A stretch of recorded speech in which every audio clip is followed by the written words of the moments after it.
So as soon as we got the go-ahead, I held virtual Q&A sessions for all my classes in the virtual classroom. I thought it was just really important to have that face-to-face time with them all. But this was just really important for me to answer any questions or concerns head on, be as transparent as I possibly could, and make sure that they knew that they were still going to, meet all the program learning outcomes. They were still going to get all that one-on-one time. We were going to, continue learning the same things we were learning in the lab. They were still going to have interactions and simulations with myself and their peers. So I think it was just really important for me to meet with them, kind of tell them what I knew, reassure them that I had a game plan and I was excited about moving forward. And I think in turn, it sort of boosted, class morale. Well, one thing I found was that students were very keen to re-engage with me face-to-face.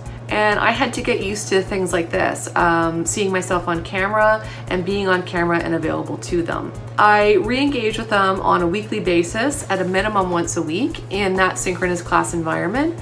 But I also broke up my classes into even smaller groups. So almost like small home groups, I called them, where students met in groups of 5 or 6, and I would meet with a group of 5 or 6 via Microsoft Teams, or again Zoom, or the virtual classroom, and that seemed to really help as well. Students who normally in my larger classes, when I was meeting them with them remotely, were not speaking up, were much more ready to speak up in the smaller group format. So I made myself available in a couple of different ways through that virtual class time.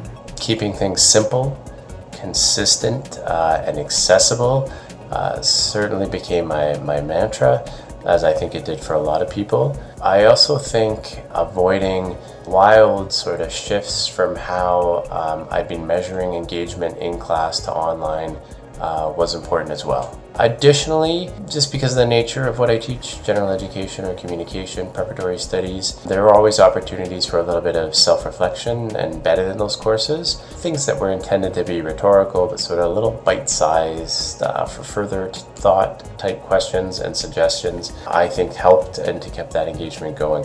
Again, simple ways of keeping the engagement, but sort of on a few different fronts.